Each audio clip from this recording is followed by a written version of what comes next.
Hello? Sir, may nagkamali po yata ng deliver sa address ninyo dito sa penthouse ninyo. Baby supplies po eh. Wala naman po siguro kayong... Wala. Aniya na mukhang alam niya ang gustong iparating nito. Baka nagkamali lang ng deliver yan. Pero sir, nakapangalan po sa dati niyong nobyang baby supplies. Cinderella Alarcon po ang nakalagay rito. Doon lang namilog ang mga mata niya sa gulat.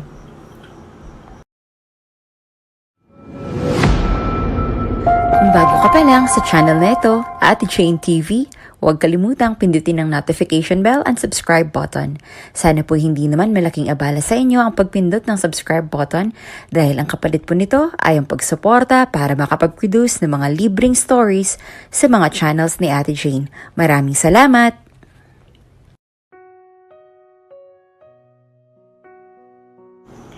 Ang sabi nila, ang tiwala raw ang nagiging sandigan ng isang matibay na relasyon. Kumbaga, tumitibay raw ang relasyon mo sa isang tao kung malaki ang tiwala nyo sa isa't isa.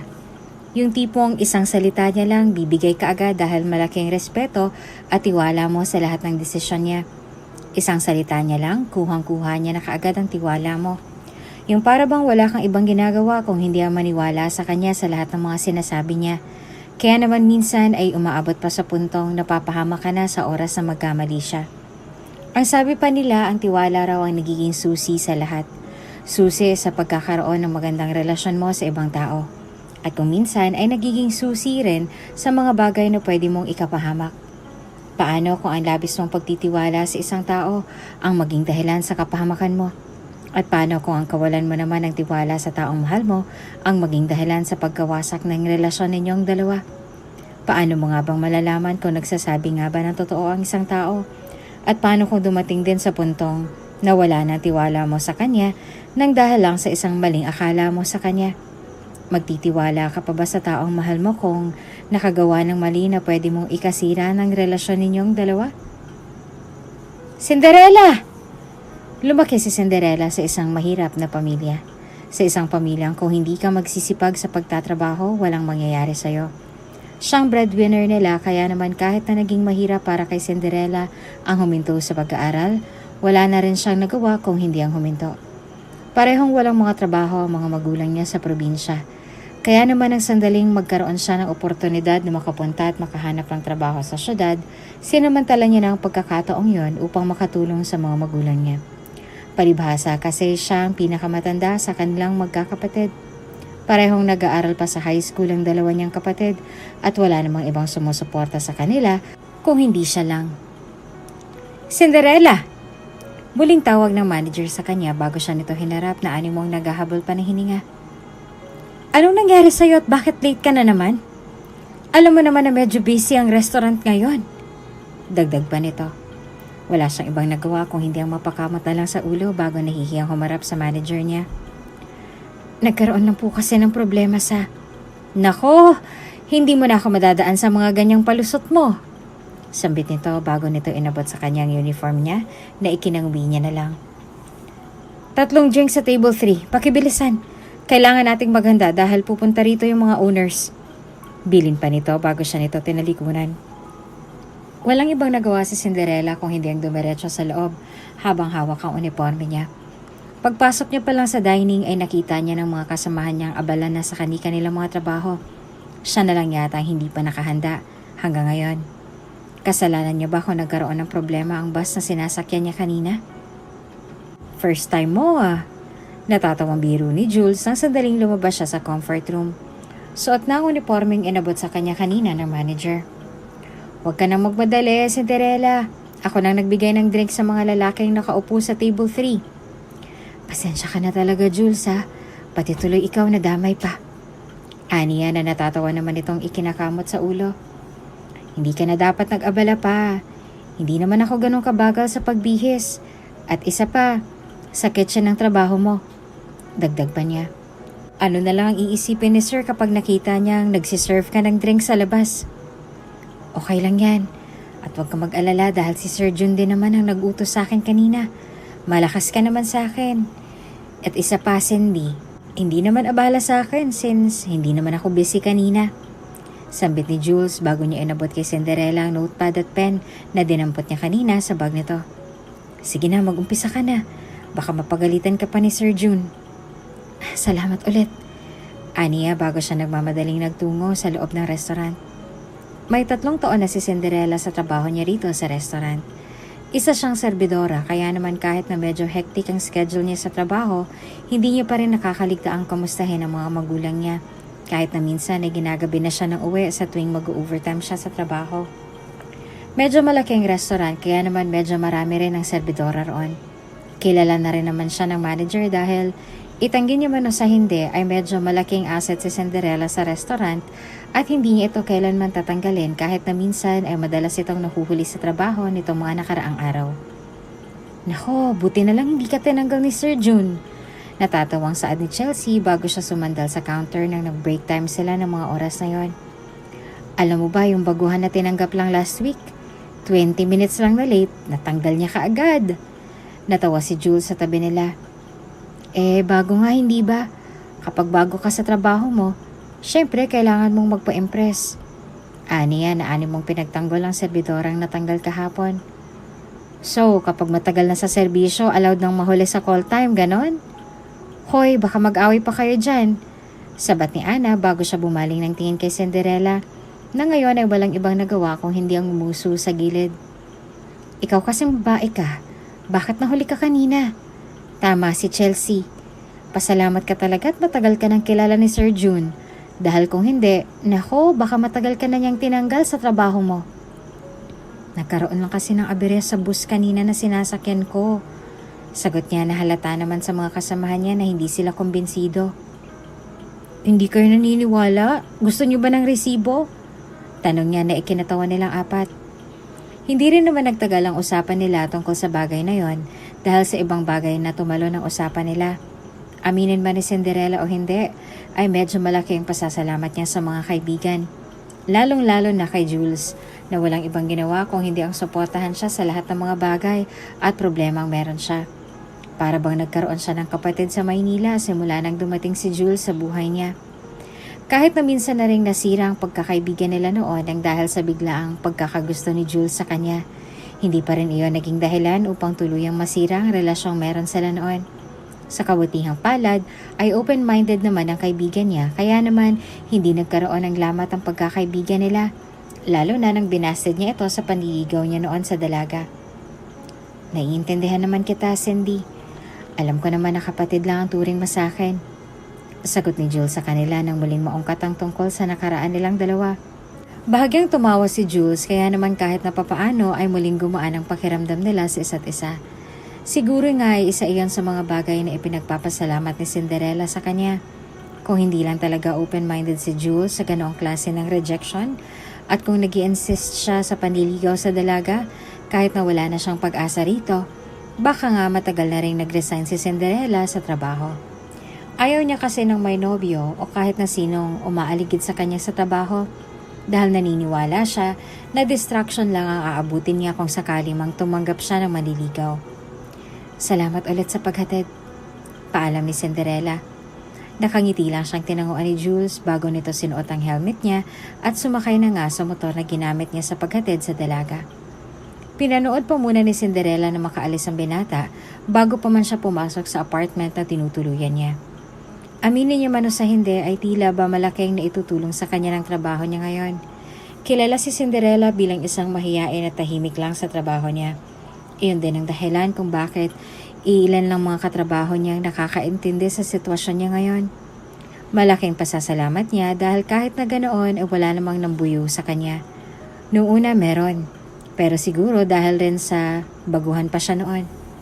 Simula naman nang tumagal na siya sa restaurant na pinapasukan niya, wala na rin namang naglakas ng loob na manggulo sa kanya, maliban sa mga kaibigan niya. 4 minutes na lang. Natatawang sambit ni Ana bago siya nito tinapik sa balikat na ikinanguso niya na lang. Munti ka na namang malate. At least maaga na siya ngayon kumpara kahapon. Sabat naman ni Chelsea bago sila nagtawanan ni Ana. Walang ibang nagawa si Cinderella kung hindi ang bumuntong hininga na lang bago ngumiti sa mga kaibigan niya at nagtungo sa locker upang magpalit ng uniforme. Hindi pa man nagsisimula ang trabaho ay tinawag na sila ni June para sa isang mabilis na meeting. Nasa 12 mga waitress at tauhan ng restaurant na yon at ang 7 sa kanila ay nasa duty ngayon. Kasama na roon si Cinderella kasama ng mga kaibigan niya. Oh, usal agad ni June nang makita niya si Cinderella na naroon ngayon at mukhang maaga na sa duty ngayon kumpara nitong nagdaang mga araw. Ang aga mo yata. Wala bang aberya sa bus na sinasakyan mo? Biro nito, dahilan upang magtawanan ng mga kasamahan niya. Nang dahil sa sinabi nito ay walang ibang nagawa si Cinderella kung hindi ang nangingiti na lang na nagbaba ng tingin. Sa loob ng halos 3 taon niyang pagtatrabaho sa restaurant na iyon, kilalang kilala niya na ang ugali ng manager niya. Minsan ay hindi niya mahulaan ang ugali nito. Minsan ay nagbibiro. Madalas naman ay seryoso. Depende siguro sa tikwas ng mood niya. Kapag wala sa hulog, magdasal ka na. Siguro nga ay patibayan na lang ng loob sa trabaho niya. Kung sensitive ka sa trabaho mo, hindi ka pwedeng makihalubilo sa kanila. Lalong-lalo na sa manager nila ngayon. Bakit, sir? Pangunguna ni Chelsea na animong kuryoso sa biglaang meeting sa kusina. May problema po ba kaya may meeting? Wala naman. Sagot nito bago tumikim at bumaling ng seryosong tingin sa kanila. Sa katunayan, may bagong pasok ngayon. Nako! Usal agad ni Ana bago siya dismayadong napailing na nakakuha sa atensyon ng lahat. Paniguradong matatanggal agad yan. Paano mo nasabi? Tanong ng isa nilang kasamahan na ikinanguso niya. Bago Natatawa niyang biro. Ilang minuto pa silang nagdiskusyon tungkol sa bagay na yon bago muling kinuha ni June ang atensyon nila sa pagtikim pa lang nito. Tinanong ko yung management kanina pero ang sabi nila, ipasok na lang daw. Wala naman silang ibang sinabi sa akin kaya pumayag na ako. Halata naman sa mukha ng bago na wala pa siyang experience sa kahit anong trabaho kaya aniya bago nagkibit ng balikat at bumaling ng tingin kay Ana. Since ikaw ang may pinakamatagal na experience sa trabaho mo, ikaw munang mag-train sa kanya. Bago natin yung dishwasher, kung magreklamo man sa trabaho niya, buksan mo lang yung freezer at ipasok mo sa loob. Biro nito bago sila nagtawanan. Matapos ang meeting nilang yon ay mabilis din silang bumalik sa kani-kanilang mga posisyon sa trabaho. May 1 oras ang nakalipas simula nang matapos ang meeting nila. Kaya naman hindi nila naiwasang mapaisip kung bakit hanggang ngayon ay wala pa rin yung baguhan na tinutukoy ng manager nila kanina. Hindi ko alam. Ang sabi ni Sir June ngayon daw papasok ang lalaking yun. Singhal ni Ana bago siya lumingon sa relos niya. Anong petsa no? Bumaling ng tingin si Jules sa kanya bago mapanuksong umiti kay Cinderella. May tumalo na sa personal record mo. Biro niya na ikinatawa lang nila. Akalain mo yon? May mas babagal pa pala kay Cinderella. Biro ni Chelsea sa kanya na ikinapula palalo ng mukha niya. Hindi na rin ako magtataka kung magkatuluyan kayong dalawa. Ugali at oras pa lang ng pagpasok sa trabaho. Bagay na kayo. Mag-walk out talaga ako kapag nalaman kong Prince ang pangalan ng lalaking yon. Dagdag ni Ana. Natigil lamang sila sa pagkukwentuhan ng bumukas ang pintuan ng locker kung nasaan sila at ibinulugan nito ang isang binata. Agad na tumama ang mga mata nito kay Cinderella at ang dahil na rin siguro sa nangyari ay walang iba nagawa si Cinderella kung hindi ang magbaba ng tingin. Ikaw talagang lalaki ka! Saad agad ni June nang sandaling pumasok siya kasunod ng binatang kakapasok lang. Ikaw yung bago, hindi ba? Bakit ngayon ka lang? Hindi ka ba na-remind ng management na 8:00 ang pasok? Dapat nga 7:45 naririto ka na para maglinis at magugas ng plato. Dagdag pa niya. Pasensya na po sir, nagkaroon lang ng... Oops, tanghaling tapat. Pigil sa kanya ni June na animong may ideya na siya sa gagawing rason ng binatang nasa harap niya. Magbihis ka na ng uniforme mo. Utos niya rito, bago bumaling sa mga nakatitig sa kanya sa loob. At kayong 4, magsipagbalik na kayo sa trabaho ninyo. Hindi yung puro chismis ang inaatupag ninyo. Anong oras na Dagdag niya pa bago siya umalis sa lugar na yon. Walang ibang nagawa si Cinderella kung hindi ang mapatitig sa isa't isa. Mauuna na ako, sabit ni Cinderella sa mga kasamahan bago siyang umiti sa bagong pasok na lalaki at lumabas na nga sa lugar na yon. Si Sander ang lalaking bagong pasok. Sa katunayan nga ay wala naman talaga sa loob niyang pumasok sa ganitong klase ng trabaho. Gayong sanay siya sa trabaho sa opisina. Nagkaroon lang siya ng interes na pumasok dito dahil sa kagustuhan niyang manmanan ang dalagang nauna nang lumabas sa mga kasama niya. Kahapon lang ay nagkaroon sila ng meeting sa restaurant na yon kasama ng mga magulang niya. Isa si Cinderella sa mga serbidorang nag-assist sa kanila ng mga magulang niya at hindi niya rin maitatangging sa unang tingin pa lang nito ay nagkaroon na siya ng interes sa dalaga. Hindi niya alam kung bakit pero tila ba nakuha agad ng dalagang yon ang atensyon niya nung unang kita niya pa lang dito. Ako nga pala si Jules at itong mga kaibigan ko, si Chelsea at si Anna. Si Anna ang gagabay sa'yo since hindi ako pwede. Pakilala sa kanya ng lalaki kasama nila roon na marahan niyang tinanguan at ikinangiti. Dito sa kitchen, bawal ang babagal-bagal. Kahit na dishwasher ka, dapat mabilis kang kumilos at dapat flexible ka rin. Hindi dahil tapos ka na sa trabaho mo o ibig lang sabihin nun ay tapos ka na talaga. Kung kinakailangan sa kitchen ng tulong mo, tutulong ka ron. Medyo mabigat ang duty at responsibilidad natin sa trabaho. Pero kung kaya mo naman, kailangan kainanin mo talaga. Walang lugar ang pagsuko rito. Naiintindihan mo ba ako? Sander, dugtong niya bago siya naglahad ng kamay sa mga kasama niya na tinanggap naman ng mga ito. Nice to meet you all. Wow! Usal ni Chelsea bago siyang magikik nang matapos niyang tanggapin ang kamay ni Sander. Ang kinis at ang lambot ng kamay mo ah. Siguro tamad ka sa gawaing bahay ano? Manahimik ka nga. Singhal sa kanya ni Anna bago siyang ngumiti sa binata. Ganito lang kami ng mga kaibigan ko, pero mababait kami. Yung babaeng naunang lumabas siya si Cinderella. Tahimik lang yon at bihira lang kung makipag-usap. Kung hindi ka man niya kibuin, normal lang yon. Ganon lang talagang ugali niya. Aniya na ikinangiti naman ni Sander bago siya tumango rito. Oh well, mag-umpisa na tayo sa trabaho. Dagdag pa nito bago siya nito tinalikuran upang samahan siya sa lababo kung saan siya magtatrabaho. Lumaki si Sander sa isang mayaman at kilalang pamilya. Ang pamilya lang naman ang may pinakamalaking negosyo sa bansa nila. May sarili silang airline at halos nasa 13 na ang hotel at restaurant na pinapatakbo ng mga magulang niya sa buong bansa at kasama siya roon. Sa katunayan nga ang restaurant na pinagtatrabahuhan ni Cinderella ay pagmamay-ari ng pamilya niya at siya mismo ang nagpapatakbo nito. Hindi kailanman nagpakita sa publiko si Sander kahit na lumaki sa mayaman at kilalang pamilya. Ni minsan na hindi siya nagpakita sa mata ng publiko. Gusto niyang mamahala ng tahimik. Ultimong pagpunta sa maraming business trips ay kinaayawan niya. Sa katunayan nga hindi niya hilig ang magpakita sa mata ng nakararami, kaya naman hindi na rin siya nagtaka pa ng isa sa mga empleyado niya sa restaurant na to ang hindi nakakilala sa mukha niya. Ano kayang iisipin nila kapag nalaman nilang ako ang nagmay-ari ng restaurant na to? Tanong niya sa isip habang patuloy siya sa paghuhugas ng plato. May 2 linggo na siya sa trabaho niyang yon. Aminin niya man o sa hindi ay unti-unti na siyang nasasanay sa trabaho niya. Maging ang katawan niya ay nasasanay na rin sa oras ng pasok niya sa umaga. Hindi tulad noon na hawak niya ang sarili niyang oras sa trabaho. Iba na ang takbo ng lahat ngayon.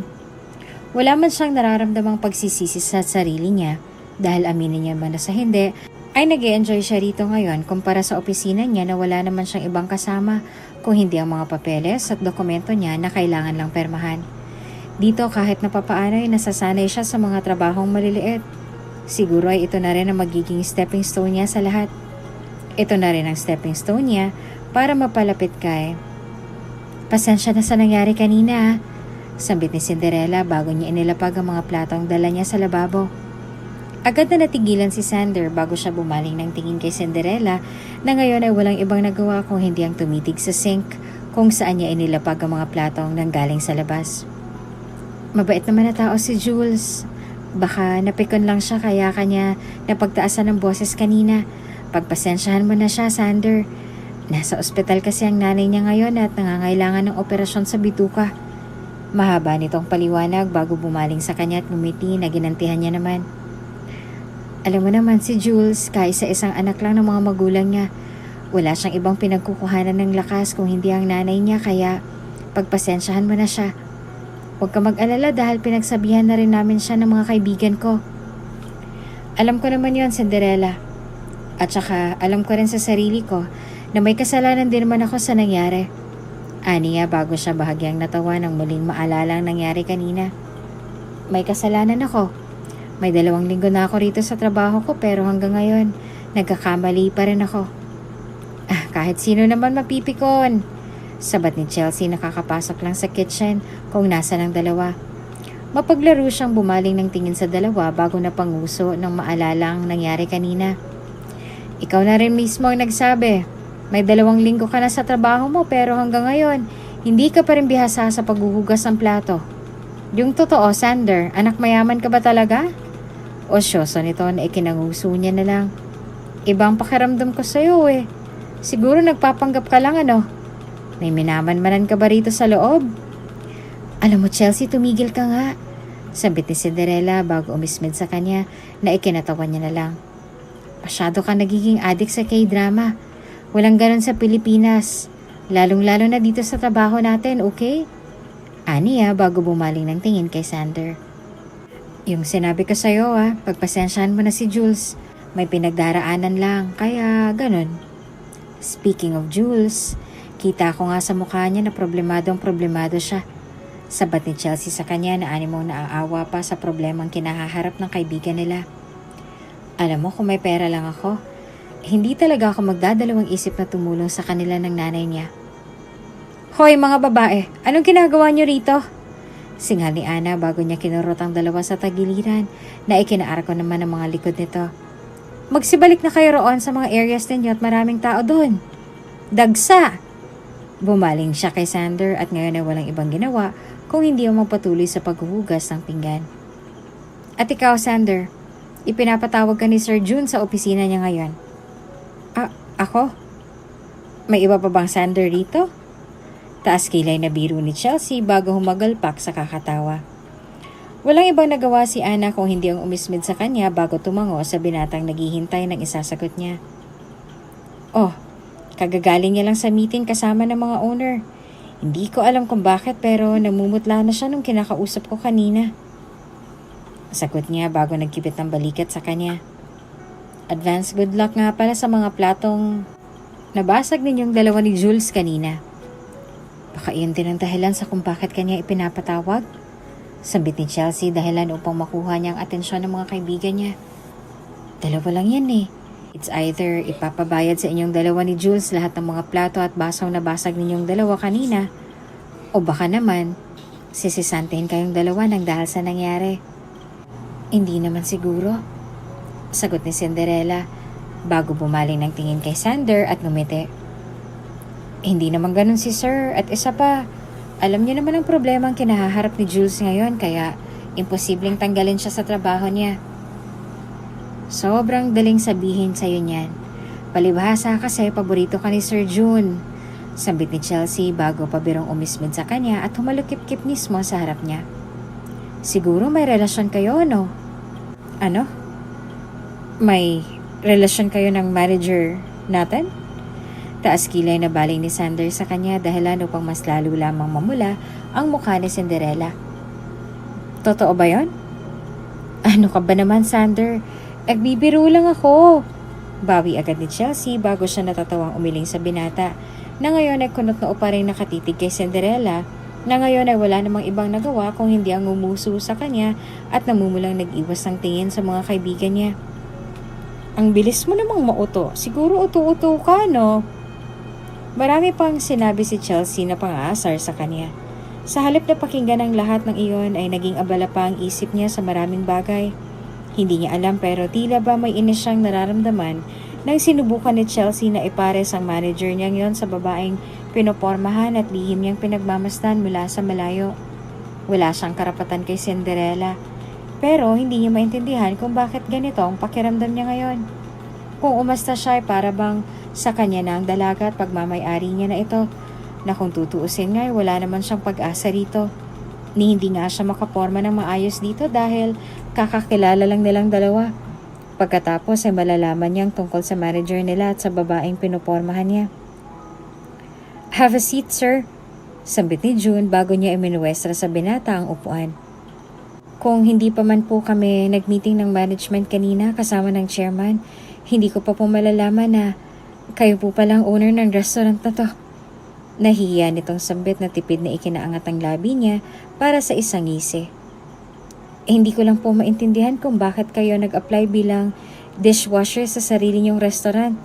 I mean, pwede naman po kayong magtrabaho rito pero hindi sa ganitong klase ng posisyon, sir. Alagang-alaga kayo ng mga magulang niyo at sobrang taas ang pinag-aralan niyo pero naririto kayo sa kusina para maghugas ng plato. Sa katunayan nga po ay gusto ko rin sanang humingi ng paumanhin dahil napagtaasan kita ng boses nung una. It's okay.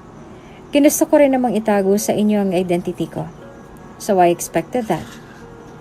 Pero sir, nahihiyang muling sambit ni June dahilan upang mapasandal siya sa kinauupuan niya. Pwede ko po bang malaman kung bakit kayo nag-apply bilang dishwasher dito? Baka po may maitutulong ako sa inyo kung sakali man. Para man, alam niyo na po, para makabawi man lang sa nagawa ko nung una. Dagdag pa ni June bago ngumiti sa kanya. Isang buntong hiningang pinakawalan niya at nang may maisip na ideya ay tsaka lang siya ngumiti sa matandang lalaki na kaharap niya. Actually, mukhang kailangan ko ng tulong mo, Mr. Valdez. Sambit ni Sander sa kanya bago ngumiti. Sa mga lumipas na linggo ay nagpatuloy lang si Sander sa pagtatrabaho niya sa kusina. Minsan ay madalas siyang mahuli sa trabaho niya bilang dishwasher sa restaurant na yon dahil sa pag-aasikaso niya sa mga trabaho niyang natatambak sa opisina pero ginagawa niya naman ang lahat ng makakaya niya para lang makahabol. Wow, late ka na naman. Puna ni Chelsea nang sandaling makasalubong niya ito sa kusina. Alam mo, bagay talaga kayo. Nino na naman. Singhal niya, ngunit may bahid na nangiti ang labi niya. Kung kani-kanino man naman ako pinapares. Nagsasabi lang naman ako ng totoo, ano? Sambit ni Chelsea bago na mewang at humalakak. Tulad mo, may ilang araw na rin nahuhuli sa trabaho si Cinderella. Hindi mo alam kung may problema ba siya sa apartment niya o ano. Palagi na lang nahuhuli. Alam mo bang hindi naman yan ganyan ang huli? Si Cinderella? Oo. Sagot ni Chelsea sa kanya na animong may natumbok pa siya sa sinabi niya kahit na wala naman. And speaking of her, there she is. Dagdag pa niya bago sila bumaling sa babaeng kararating lang at animong hinahabol ng maraming kabayo nang dahil sa paghahabol ng hininga. Diyos ko, kayong dalawa, anong petsa na? Petsa de peligro na pero kayo nasa kalsada pa rin. Sobrang bagal kasi ng bus na nasakyan ko. Ewan ko sa'yo. Sambit ni Chelsea sa kanya kasabay ng pag-irap na tinawanan naman ni Cinderella. O siya, babalik na ako sa area ko. Kayo na ng kakambal mong bahala dyan. Dagdag pa niya bago siya umismid sa dalawa at lumabas na nga ng kitchen. Walang ibang nagawa si Sander kung hindi ang mangiti na lang. Napansin ni Cinderella ang multo ng ngiti sa labi ng binata kaya naman wala siyang ibang nagawa kung hindi ang mapangiti na lang bago namumula ang mukha na nag-iwas ang tingin sa binata. Sa mga lumipas na araw ay nagpatuloy lang ang ganong tagpo sa trabaho nila. Madalas kung makita ni Cinderella na nakatitig sa kanya si Sander at kapag naman nakita ni Sander na napansin na ni Cinderella ang titig niya, sa halip na mag-iwas ang tingin dito ay wala siyang ibang ginagawa kung hindi ang ngumiti pabalik dito. Ni hindi man lang siya nakaramdam ng pagkailang tulad ng nararamdaman ni Cinderella. Kaya naman mas lalo lang naiilang si Cinderella sa kanya. Teka, sandali lang Cinderella. Saad ni Sander sa kanya na sinadya pang takbuhin ang distansya nilang dalawa para lang makasabay siya sa paglalakad pa uwi sa dalaga. Medyo malalim ng gabi Bakit hindi ka malang maghanap ng taxi? Baka may masamang mangyari sa'yo kapag mag-isa ka lang na maglakad sa lugar na to. Iba ng panahon ngayon. Sanay naman na ako, Sander. Huwag ka nang mag-alala. At saka ngayon lang naman Wala kasi si Jules kaya heto. Aniya bago matamis ang ngumiti sa kanya na ikinakunot naman ang noo ni Sander. Ikaw ba? Sa Santa Monica ka rin ba? Bakit hindi ka mamamasahe? Si Jules ang madalas na maghatid sa'yo pa uwi. Kunot na ang tanong nito na para bang iyon lang ang tanong na rumihistro sa isip niya. Bakit si Jules? Bahagyang umawang ang labi ni Cinderella bago siya napatanong sa sarili. Kaibigan ko kasi si Jules at medyo malapit ang mga bahay namin sa isa't isa. So, minsan isinasakay niya ako sa motor niya. Mas nakakatipid nga ako kapag isinasakay niya ako Wala rin naman akong pera pang pamasahe kaya malaking bagay na sa akin yung ginagawa niya. Sagot ni Cinderella sa kanya bago kumunot ang noo niya at napabaling ng naguguluhang tingin sa binata. Wala namang ibang nagawa si Sander kung hindi ang kunot noong mag-iwas ang tingin sa dalaga, lalo na nang bumaling ito ng tingin sa kanya. Bakit mo nga pala naitanong? Wala, sagot nito sa kanya. Sa mga sumunod na araw ay naging ganun muli ang tagpo nila. Dahil nga sa kailangan ng pera ni Jules para sa operasyon ng nanay niya, hindi na rin siya nagdalawang isipan na ibenta na lang ang motor na pagmamay-ari niya para lang may makalikom na pera. Dahil nga sa 2 taon na nila itong ginagamit bilang service, hindi na rin nila napigilang malungkot. Lalong-lalo na si Cinderella na animong napamahal na rin sa motor ng kaibigan. Huwag kang mag-alala, mababawi rin natin si Yogurt. Aniya sa kaibigan na malungkot na lang nanginitian ni Jules. Nagpatuloy lang si Cinderella sa trabaho niya habang si Sander naman ay animong nawala ng gana sa trabaho. Nang dahil sa mga ikinikilos niya ay hindi na rin naman napigilan ni Ana na magalit sa kanya dahil tila ba nagkakanda patong-patong lang ang trabaho nila nang dahil kay Sander at sa kilos nito sa trabaho. Bakit ang bagal-bagal mo dyan? Kunot noong tanong nito sa kanya habang naroroon sila sa lababo. Lalaki ka ba talaga o babae ka lang na nagbabalat kayo? Wala lang ako sa mood, Ana. Trabahador ka dito, Sir Sander, ano ba? Natatawa nitong sanghal na lihim niyang inismeran. Binabayaran ka rito para magtrabaho. Hindi para magpabebe, okay? Hindi ka ba na-remind ni Sir Valdez tungkol sa duties at responsibilidad mo sa trabaho? If I were you, gagalingan ko dahil ito ang first work mo. Hindi pwedeng kesyo wala ka sa mood, pwede ka nang kumilos ng ganyan. Restaurant ang area ng trabaho mo. Naririto ka para kumita ng pera, okay? Ana! Nawala ang titig ni Ana kay Sander nang bigla na lamang may pumasok na manager nila sa kitchen bago siya pumagitna sa dalawa. Kung hindi pa man siya pumagitna ay may posibilidad pa na baka magkasabunutan ng dalawa ng dahil sa tensyon. Ano nangyari dito, Ana? Tiimbagang nitong sambit bago pa sikretong bumaling ng tingin kay Sander na ngayon ay seryoso lang na nagpapatuloy sa paghuhugas ng plato. Bakit mo sinisigawan at pinagagalitan si Sander? Hindi niya ginagawa ng maayos ang trabaho niya, sir Sambit ni Ana habang nakatitig sa tambak ng mga plato sa lababo. Kayo na rin mismo ang nagsabi na ako magte-train sa kanya. Ginagawa ko lang naman ang trabaho ko. Kaya kapag may hindi ako nagustuhan, pupunahin ko. At isa pa, trainee pa lang siya. May posibilidad na baka matanggal ulit siya. Ayokong mangyari sa kanya yung nangyari kina Clement. Kaya pinagsasabihan ko siya. Pero hindi mo siya kailangang sigawan, Ana. Dahil ano po? Bakit po? Tanong ni Ana sa kanya bago kunot noong bumaling ng tingin sa manager niya.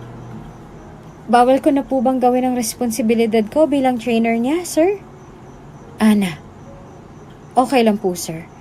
Ginagawa ko lang din naman ang trabaho ko at responsibilidad naman ni Ana.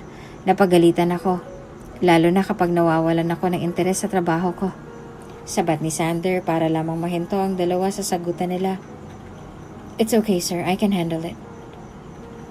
Pero, hindi na magawang dugtungan pa ni June ang sinabi niya nang makita niya ang bahagyang pag-angat ng kilay ni Ana sa kanya. Base sa mukha nito ay animong may naiisip siyang kung ano-ano. Sa halip na ipaglaban pa si June ay wala siyang ibang nagawa kung hindi ang tumikim dito. Ayoko magkaroon ng iringan sa pagitan ninyong dalawa kaya sa susunod na linggo ay si Cinderella na ang papalit sa'yo, Ana. Saad ni June. Agad na natigilan si Sander sa paghuhugas ng plato. Ngunit hindi rin naman iyon nagtagal. Bakas naman ang pagkabigla sa mukha ni Ana. Gusto niya pa sanang magtanong tungkol roon. Ngunit hindi niya na pinagbigyan ang sarili niya. Sa katunayan nga ay kotang-kota na siya kay Sander. At sa tingin niya ay mas mabuti pa ngang mangyari ang bagay na yon kesa sa makasama niya ulit sa iisang lugar ang binatang sinisigawan niya lang kanina.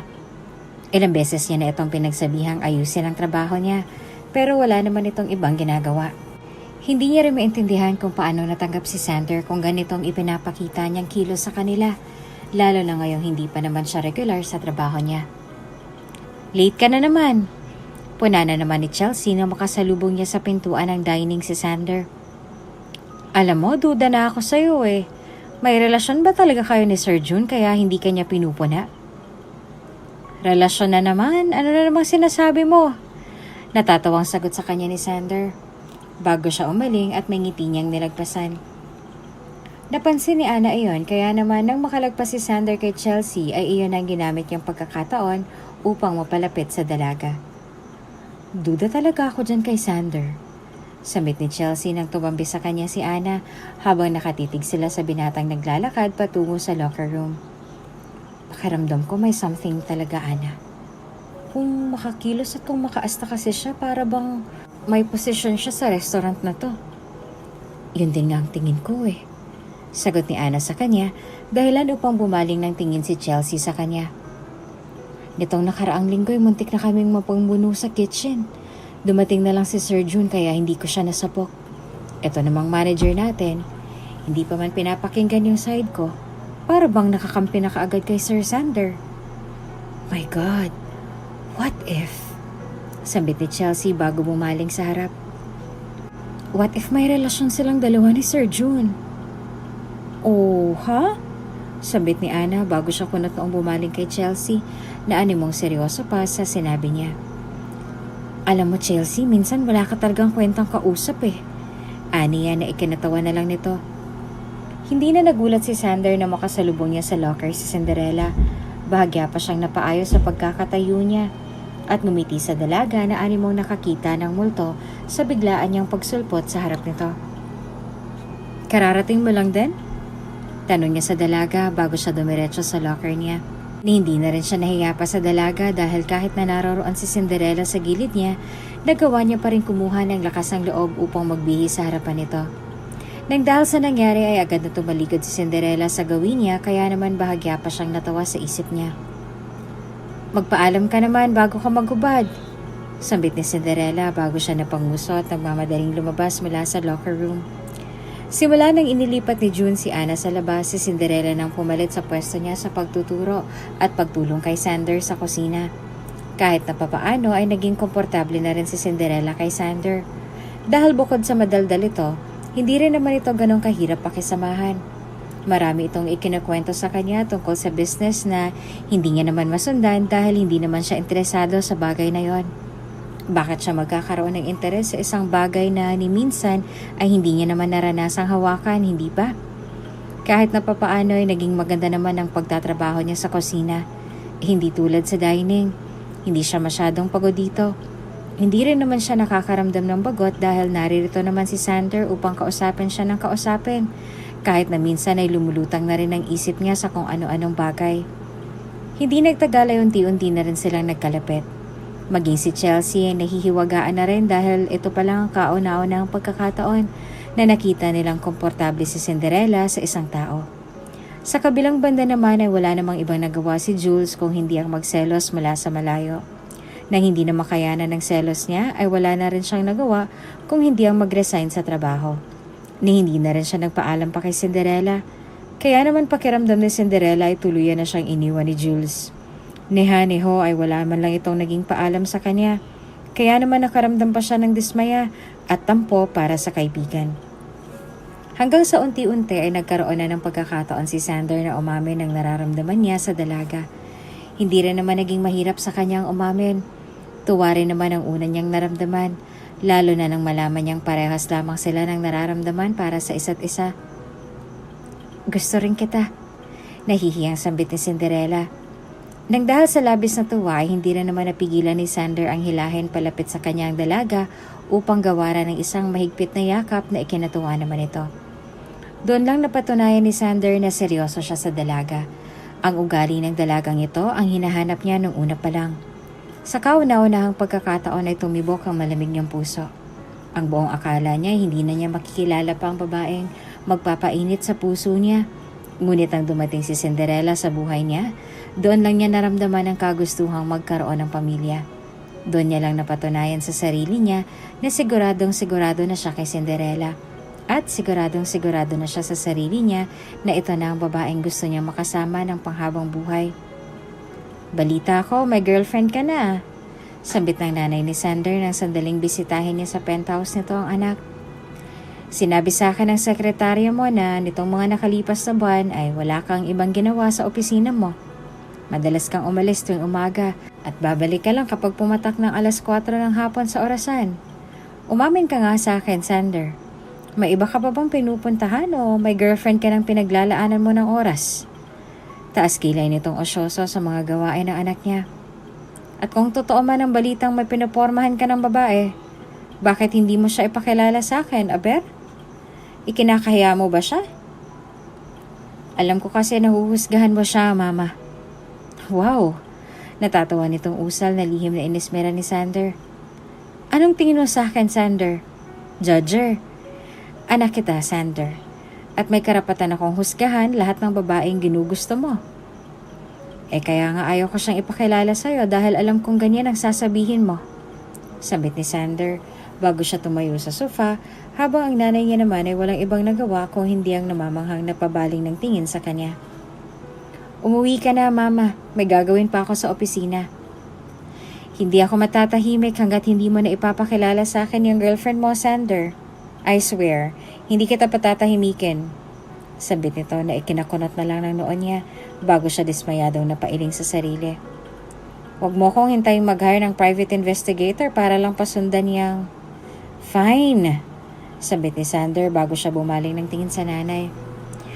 Pero ipangako mo sa akin na hindi mo siya huhusgahan kahit na anong mangyari. Tumayo ito mula sa pagkakaupo bago mapaglarong umiti sa anak niya. Yan ang hindi ko mapapangako sa'yo, anak. Aniya bago siya tumayo na hindi naman kinibo ni Sander. Pagkatapos ang halos 2 taon niyang panliligaw kay Cinderella, hindi kalaunan ay sinagot nga siya ng dalaga. Mabilis din kumalat sa opisina niya ang tungkol sa relasyon niya kay Cinderella. Kaya naman hindi na rin siya magtataka kung saan nga ba narinig at nalaman ng nanay niya ang tungkol sa nobya niya. Mabuti na lang at wala ni isa sa kanilang nakakakilala kay Cinderella, bukod siguro sa sekretarya niya na madalas niyang utusan na magbantay kay Cinderella sa malayo sa tuwing wala siya o sa tuwing may meeting siya sa kumpanya nila. Hindi kalaunan ay tuluyan na rin kumalat sa trabaho nilang dalawa ni Cinderella ang tungkol sa relasyon nilang dalawa. Kaya naman ganito na lang ang gulat at pagkabigla ng mukha ng dalawa niyang kaibigan. Sinasabi ko na nga ba't minamanmanan mo si Cinderella? Sambit ni Chelsea na tinawanan na lang nilang dalawa. Sa halos 3 buwan nilang relasyon ni Cinderella, ni minsan ay hindi niya ibinahagi sa dalagang tungkol sa buhay na meron siya. Para sa kanya ay wala namang masama kung aminin niya ang tungkol sa bagay na yon. Marahil ay natatakot siyang aminin sa dalaga ang tunay niyang estado sa buhay dahil hindi siya sigurado. Hindi siya sigurado sa isang bagay. Mas gusto kong mamuhay ng simple, saad ni Cinderella na ikinatigil niya. Isa iyon sa mga bagay na pangarap ni Cinderella at ikinatatakot naman ni Sander. Dahil paano kung sa oras na malaman nito na lumaki siya sa isang mayaman at kilalang pamilya? Paano kung makipaghiwalay ito sa kanya? Isa rin yon sa mga bagay na natitiyak niyang magiging problema nila sa una pa lang, kaya naman hindi na siya naglakas ng loob pa na umamin sa dalaga. Noong una pa lang ay sigurado na siya sa dalaga. Isa rin yon sa mga bagay na hinahanap niya sa isang babae at natutuwa siya dahil nakita niya ang lahat ng yon sa babaeng gustong-gusto niyang makasama ng panghabang buhay. Doon lang din napagtanto ni Sander na siguradong sigurado na siya sa nobya niya. Yung tayong dalawa lang kasama magiging anak natin. Iyon ay kung sigurado ka na ba talaga sa akin? Mukha pa ba akong hindi sigurado sa itsura ko ngayon? Kunot noong tanong ni Sander na marahan niyang ikinatawa. Kaya naman walang ibang nagawa ang lalaki kung hindi ang mapanguso na lang. Bakit gusto mo ng isang simpleng buhay kung kaya ko namang ibigay sa iyo ang lahat balang araw? Nang dahil sa tanong ni Sander ay walang ibang nagawa si Cinderella kung hindi ang nangingiti na lang na mapailing sa kanya. Mahirap maging mahirap, pero mas mahirap maging mayaman, Sander. Hindi habang buhay na merong kayamanan ng isang tao. Para sa akin, mas maganda pa rin mamuhay ng simple kasama ng magiging mga anak natin. Sagot ni Cinderella sa kanya na ikinanguso naman ni Sander. At isa pa, hindi madaling mahulog sa isang tao kung magkaiba kayo ng estado sa buhay. Halimbawa na lang, mayaman ka at mahirap lang ako. Magkaibang estado ng buhay nating dalawa. Paano kung tanggap ka ng buo kong pamilya pero hindi naman ako tanggap ng mga magulang mo? Alam mo yon, parang ganon, Sander. Naiintindihan mo ba yung punto ko? Hindi porket mahal natin ang isa't isa, ibig sabihin nito ay tanggap na tayo ng lahat. Marami at marami pa rin ang hahadlang sa atin kung sakali. Paliwanag pa ni Cinderella na agad niya naman nakuha. Kung ayaw ni Cinderella sa uri ng pamumuhay na meron siya, sa tingin niya ay mukhang mahihirapan pa siya sa pag-amin sa dalaga sa tunay niyang estado kapag nagkataon. Ano na? Saad ng nanay niya nang muli itong bumisita sa opisina niya. Ang akala ko ba? Humahanap pa ako ng tiyempo, ma. Bakit? Hindi ba kayo tanggap ng mga magulang niya? Natatawang saad nito bago ito humalukip-kip sa harap ng mesa ng anak niya. Gusto ko siyang makilala ng personal, iho. Ayaw mo ba talaga siyang mahusgahan sa personal ng sarili mong ina? Huwag ka mag-alala dahil magiging tikom lang ang bibig ko. Hindi ako boboses, pangako yan. Saad pa nito na ikinahinga niya na lang ng malalim. Nang sinabi ni Sander kay Cinderella na gusto na siyang makilala ng nanay nito, agad na nakaramdam ng tensyon si Cinderella. Hindi niya alam pero tila baka nakabahan siya. Ni hindi niya nga alam kung paanong pakisamahan ng nanay ni Sander. Lalo na't ni minsan ay hindi niya naman ito nakilala ng personal.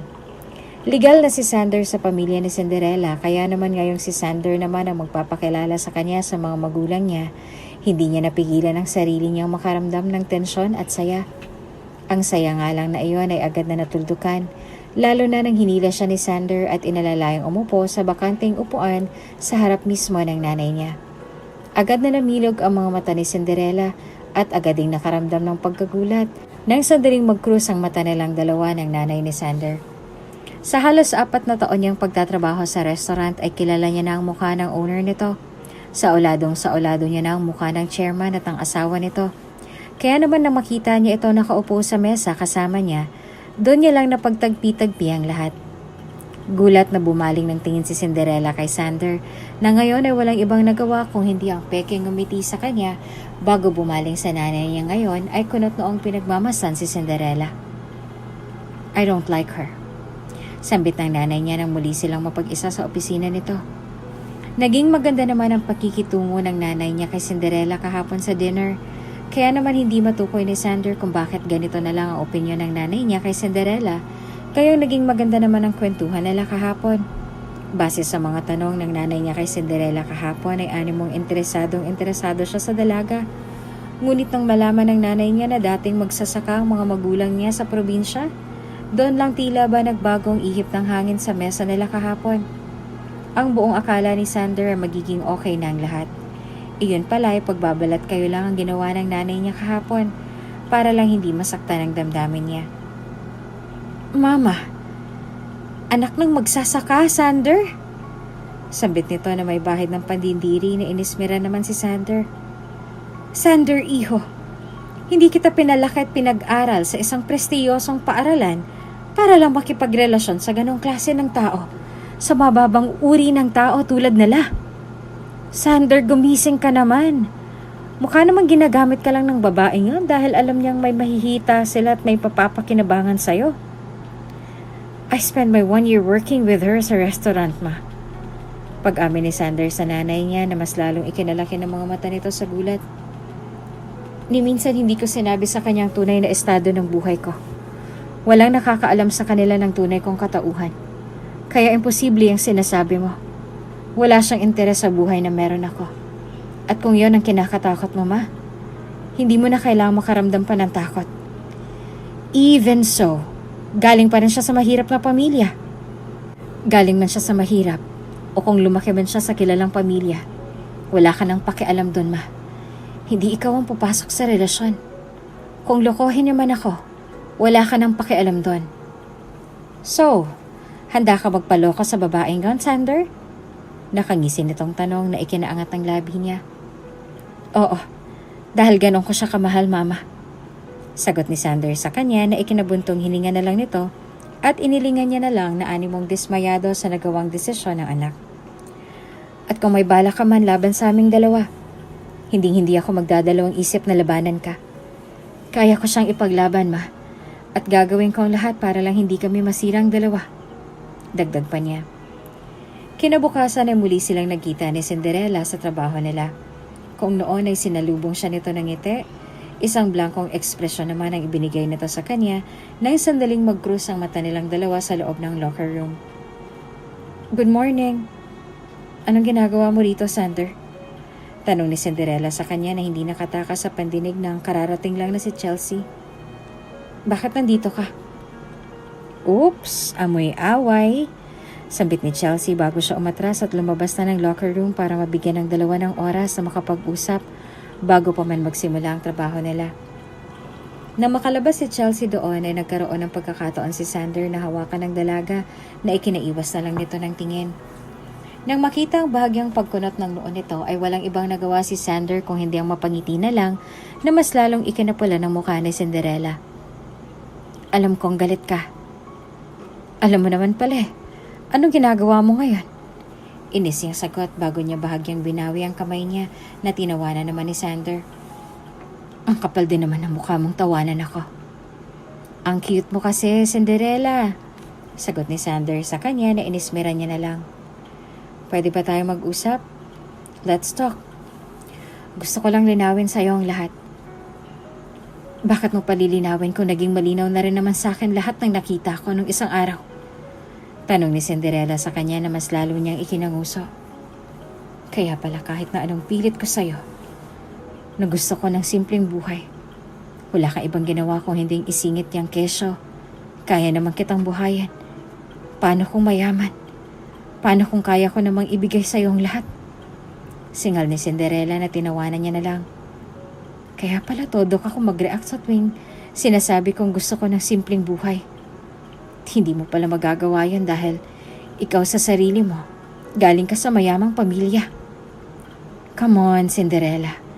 Ang pamilya ko lang mayaman, hindi ako. Wala namang pinagkaiba yun. Sagot ni Cinderella bago nag-iwas ang tingin sa kanya at tumalukip-kip pa dahilan upang masuyo siyang hawakan sa braso ni Sander. The fact na nagsinungaling ka sa akin, hindi na mababago nun ang desisyon ko. Come on, Cinderella. Sambit ni Sander nang hindi bumaling sa kanyang dalaga ay wala na siyang ibang nagawa kung hindi ang hawakan ng pisngi nito at pilit na iniharap sa kanya. Kung gusto mo ng simpleng buhay, kaya kong ibigay lahat ng yan sa'yo. Kaya kong talikuran ng mga pera at ari-arian na meron ng mga magulang ko. Kung gusto mo, pwede tayong manirahan sa kalsada para lang mag-isa ka. Sambit ni Cinderella sa kanya na tinawanan niya na lang. Ilang minuto pang nagtagal ang alitan nilang yon hanggang sa tuluyan na nga ngumuso si Cinderella at pinagbigyan na nga si Sander na magpatuloy lang ito sa pagsuyo sa kanya. Sa tuwing nakakaharap naman ni Cinderella ang nanay ni Sander sa restaurant ay okay naman ang pakikitungo nito sa kanya. Ang buong akala niya ay okay lang talaga ang lahat at tanggap siya nito. Ang hindi niya alam ay halos isuka siya nito sa tuwing makakaharap niya ang anak sa opisina nito. Oo, maganda siya at hindi ko maitatanggi yun, Sander. Pero mag-isip ka nga. Sambit nito na bahagya pang tumaas ang boses na hindi naman kinibo ni Sander. She's just nobody.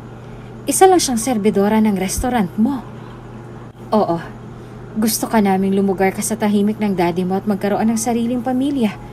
Pero, wag naman sa ganong klase ng babae, Sander. Hindi sa isang probinsyanang tulad niya. Hindi naman kayo makikipagrelasyon, Mama. Please lang. Sambit nito na animong napupuno na sa mga magulang niya. Please lang kahit na ngayon lang. Hayaan niyo naman akong sumaya, okay? Dagdag pa ni Sander bago niya pinalabas ang nanay niya sa opisina nito. Sa kabilang banda naman na nagpatuloy din ang relasyon nilang dalawa ni Cinderella, kahit na aminin man ni Sander sa sarili niya o hindi, marami pa rin humahadlang sa relasyon nilang dalawa ng babaeng gusto niya. May minsan na rin umabot sa puntong nakakaramdam sila ng selos sa isa't isa. Kaya naman minsan ay napapadalas din ang away nilang dalawa. Si Jules? Natatawang singhal ni Cinderella bago niya sinapo ang ulo ng dahil sa labis na pagkapikon sa alitan nila ngayon. Anong meron kay Jules, Sander? Come on, matagal nang wala si Jules sa restaurant. At isa pa, hindi ko na siya muling nakita pa. Magkaibigan lang kaming dalawa, Sander. Ano ba? Sa ganun din tayo nagsimula, hindi ba? Walang relasyong nagsisimula sa ligawan, Cinderella. So anong gusto mong palabasin ngayon? Na lumalandi ako sa mga katrabaho ko? Wala akong sinabing ganon, Cinderella. Pero yun ang gusto mong palabasin, Sander. Sagot ni Cinderella sa kanya na nangiti niyang ikinailing. Kung ikaw nga, hindi ko alam kung anong nangyayari sa'yo sa opisina mo. Ni hindi ka na rin nagre-report sa akin sa lahat ng whereabouts mo. Ni hindi ko nga alam kung may iba ng babae na nagpapabuo sa araw mo o ano. Masuyong lumapit si Sander sa kanya na ikinaiwas lang ng tingin ni Cinderella sa kanya. Hindi naman kailangang i-report ko sa'yo lahat, Cinderella. Ani yan na hindi naman sinagot ng dalaga. Umamin ka nga sa akin, Cinderella. Nagsiselos ka ba sa mga babaeng nakakasama ko sa trabaho? Shut up, Sander. Baby, are you jealous? Tanong nito bago humagikik sa mas lalong ikinapula ng mukha ni Cinderella. Ano bang kailangan kong gawin para mabawasan niyang selos na nararamdaman mo, Cinderella? Gusto mo bang magpatali na sa akin? Anong sinasabi mo? Tumira ka kasama ko nang malaman mo. Sagot ni Sander sa kanya bago ito bumuntong hininga at masuyong hinawakan ng kamay ng dalaga. Hindi mo alam kung gaano kong kagustong itali ka, Cinderella. Gustong gusto kong itali ka. Pakasalan ka. Gumawa ng sarili kong pamilya kasama ka. Kung papahintulutan mo lang ako, pakakasalan na kita ngayon pa lang. Hindi ko kaya makitang nagsiselos ka ng ganito sa mga katrabaho ko. Hindi ako nagsiselos, Sander. Nababadrip lang ako sa'yo at sa mga babaeng kasama mo sa trabaho mo. Sagot ni Cinderella sa kanya. Nang dahil sa narinig ay bahagyang natawa si Sander sa kanya, kaya naman wala siyang ibang nagawa kung hindi ang mapanguso na lang. Niwala na rin siyang nagawa pa nang sadyain ni Sander na lumapit sa kanya upang mahawakan sa braso ang nobya. Sige, sabi mo eh. Sagot nito na animong sumusuko na sa pagtatalo nilang yon. Hindi mo kailangang magselo, Cinderella, dahil ikaw lang ang babaeng mahal at mamahalin ko. Hindi ka ba naniniwala? Hayaan mong patunayan ko sa iyo ang lahat. Sabit ni Sander na hindi niya nakinibo.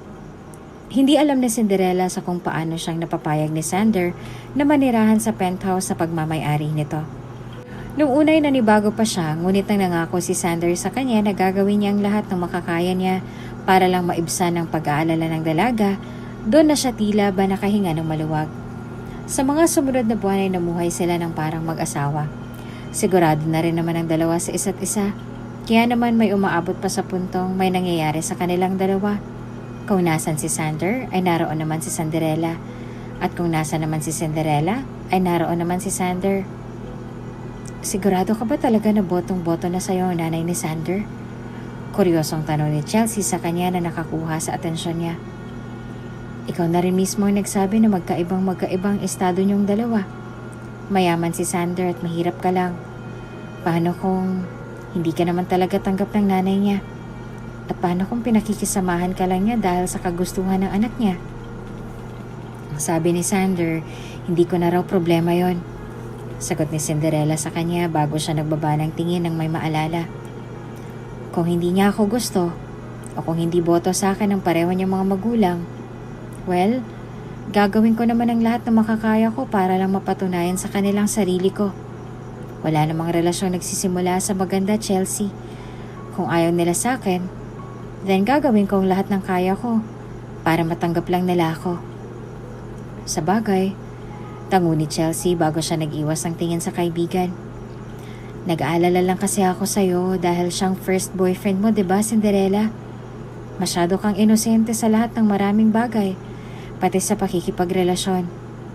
Hindi naman sa pagiging pero nag-aalala lang ako para sa'yo. Dagdag pa niya. Marami pang sinabi sa kanya si Chelsea na pinakinggan niya naman at isinapuso. Alam niya nag-aalala lang sa kanyang kaibigan, kaya naman hindi nito mapigilang makaramdam ng pag-aalala para sa kanya. Hello, Sander. Agad na natigil si Sander sa pagtatrabaho nang marinig niya ang boses na yon.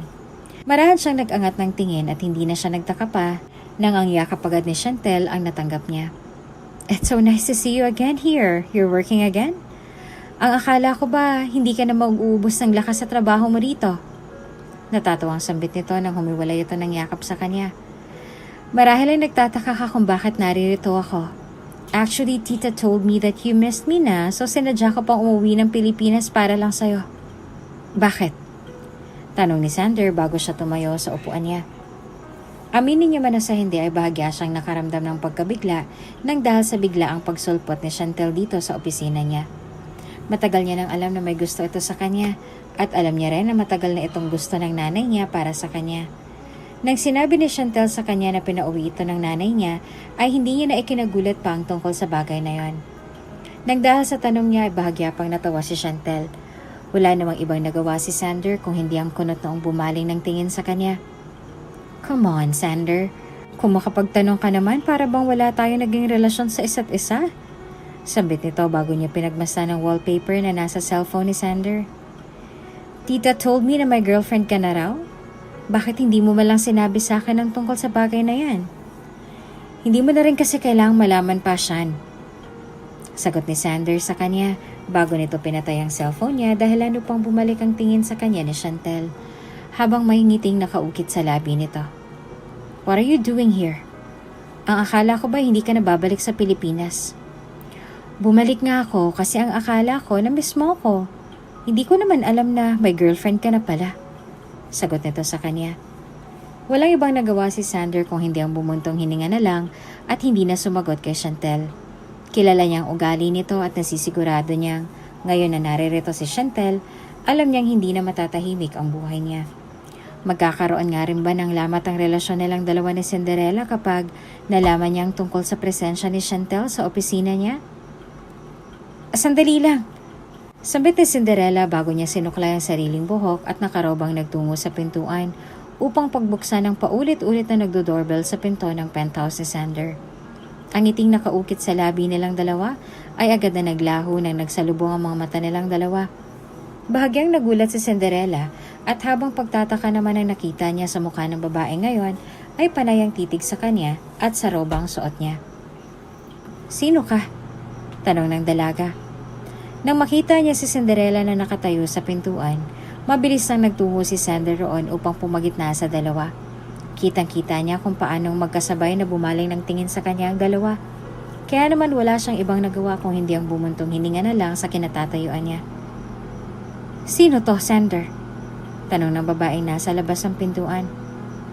She's my fiancé. Sagot ni Sander sa kanya bago siya pabuntong hiningang bumaling ng tingin kay Cinderella na hanggang ngayon ay nakatingin pa rin sa kanya. Cinderella, this is Chantel, kaibigan ko. Kaibigan? Natatawang iling ni Chantel sa sarili niya bago siya naglahad ng kamay kay Cinderella na hindi pa muna nito tinanggap. I'm Chantel at dati akong nobya nitong boyfriend mo. Hindi tayo kailanman nagkaroon ng relasyon, Chantel. Huwag kang bumuo ng sarili mong istorya. Sagot ni Sander sa kanya na ano mong nagpipigil lang sa inis na ikinangisi naman ni Chantel. Ano bang ginagawa mo rito? Hindi ba't sinabi ko na sa'yo na hindi ka naman pwedeng pumunta pa rito? Bumibisita lang ako sa'yo, Sander. Hindi mo ba nakikita tong effort ko sa'yo? Tanong ni Chantel bago niya ipinakita ang mga paper bag na naglalaman ng mga pagkaing binili niya para sa binata. Umayos ito sa pagkakatayo bago muling umiti sa kanilang dalawa. Hindi ko naman alam na may bisita ka pala, Sander. Kung alam ko lang, edi sana dumiretso na lang ako sa opisina mo. Nagpupunta ka sa opisina ni Sander? Mahinang tanong ni Cinderella, dahilan upang natatawang tumango sa kanya si Chantel na animong nang-iinis pa. Bakit? Dahil magkaibigan kaming dalawa. Nakasanayan na naming dalawa yon. Bakit? Are you jealous? Natatawang sambit ni Chantel na hindi naman niya sinagot. Oh well, nagdala pala ako ng pagkain para sa'yo. Siguro hihintayin na lang kita sa opisina mo. Huwag mo na akong hintayin, Chantel. Singal ni Sander sa kanya. Sa halip na sumagot ay walang ibang nagawa si Chantel kung hindi nakangiting magkibit ng balikat sa kanya bago niya tuluyang tinalikuran ng dalawa at nangingiting umalis sa lugar na yon. Ang umagang yon ay nauwi sa pagtatalo ng dalawa. Hindi naman sila nagsigawan at hindi rin naman sila nagkibuan. Pero natitiyak ni Sander na mainit na ang ulo ni Cinderella ng mga oras na yon. Parang nung nakaraang linggo lang ay nagpropose na ito ng kasal sa kanya. Pagkatapos ngayon ay may babae na namang umaaligid sa paligid niya na pinahintulutan naman ng lalaki ngayon ay walang ibang nagawa kung hindi ang suyuin siya. Delusion na lang si Chantel, Cinderella. We're not a thing. Yes, she's my friend pero bukod doon wala na. Paliwanag pa nito na magdesisyon nitong basagin ang pananahimik nila magmula pa kaninang umaga. Ni hindi na rin ito pumasok sa opisina sa pag-aalalang baka hindi na siya pansinin pa ni Cinderella o hindi naman kaya makipaghiwalay ito sa kanya nang wala sa oras kapag hindi pa siya nagpaliwanag dito. Nang dahil sa narinig ay bahagyang natahimik si Cinderella at nang may mapagtanto ay nakangiti siyang bumaling ng tingin sa binata. Hindi mo naman kailangang magpaliwanag pa, Sander. At isa pa, alam ko naman yon. Sagot ni Cinderella sa kanya bago pang umiti na hindi naman bumenta kay Sander. Malaking tiwala ako sa'yo, Sander. Of course, gwapo ka, kaya marami talagang maghahabol sa'yo. Wala namang masama kung kumaibigan ka ng ibang tao bukod sa akin. Hindi lang naman ako ang babaeng pwede mong pakisamahan buong buhay mo. Hindi lang din naman ako ang nakakasama mo kaya hindi rin kita masisisi. Okay lang, Sander. Okay lang talaga. Dagdag niya pa bago siya tumalikod sa binata na animong tinatapos ng usapan nilang yon. Sa mga sumunod na araw ay naging okay din naman silang dalawa. Ilang araw na lang ay ikakasal na rin sila, kaya naman hindi na mapagsidla ng tuwa sa puso ni Sander. Iba naman ang nararamdaman ni Cinderella sa puso niya. Pagkabahala? Pagkabahala nga ba? Aminin niya man o sa hindi, ay natatakot siya dahil hindi siya sigurado kung siya nga lang ba ang babaeng gugustuhin ni Sander. Oo, mahal nila ang isa't isa, pero hindi naman sila nakakasigurado kung hanggang saan nga ba iyon. Tama ang mga magulang ni Sander. Tama lahat ng sinabi ni Anna at ni Chelsea sa kanya. Tama silang lahat. Lumaki siya sa isang mahirap na pamilya, habang si Sander naman ay sa kilala at mayamang pamilya lumaki. Aminin niyo man o sa hindi ay malaking pinagkaiba ng estado ng buhay nilang dalawa. Paano kung ito ang maging problema sa pagsasama nila kapag nagkataon? Hindi mo nabanggit sa akin na nagkikita na naman kayo ni Jules. Sambit ni Sander nang matapos si Cinderella ng paglalagay ng kanin sa plato niya. Nalaman ko sa sekretarya ko. Siyang nakakita sa'yo sa restaurant kasama yung kaibigan mo. Bumisita lang siya. Sambit ni Cinderella na hindi namang kinibo ni Sander. Sa katunayan ay humingi lang siya ng kaunting tulong sa amin. Kailangan ulit sumailalim sa operasyon ng nanay niya dahil kumalat at lumaki na yung bukol sa bituka nito. Wala rin naman ako mabigay sa kanya dahil gipit din naman ako. Iyon ba talaga yung dahilan? Tanong ni Sander sa kanya bago tuluyang bumaling ng tingin sa dalaga na ikinatigil naman ito. Bakit mo tinatanong yan sa akin, Sander? Tanong ni Cinderella sa kanya bago siya naglakas ng loob na salubungin ang tingin sa kanya ng binata. Sandali nga lang. Pinagbibintangan mo ba ako na may relasyon kaming dalawa ni Jules?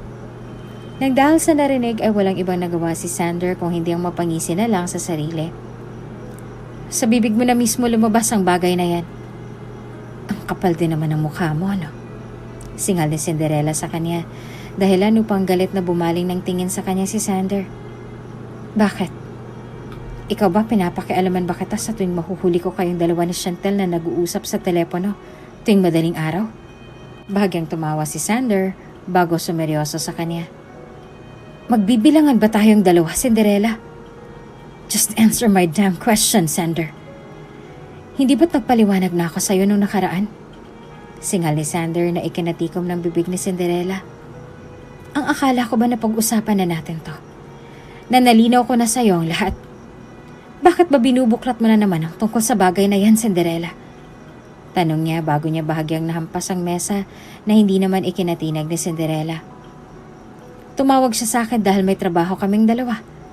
Anak siya ng kaibigan ng mga magulang ko. Investors ang pamilya nila kaya natural lang nasagutin ko ang tawag niya.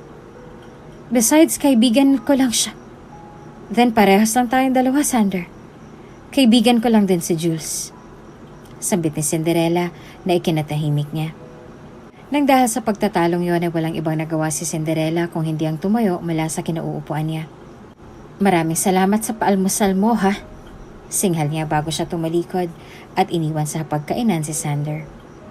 Habang palapit ng palapit ang kasal na lang dalawa, tila ba mas lalo lang nagiging malayo ang loob nila sa isa't isa. Hindi tulad nun, madalas na sila kung magtalo ngayon.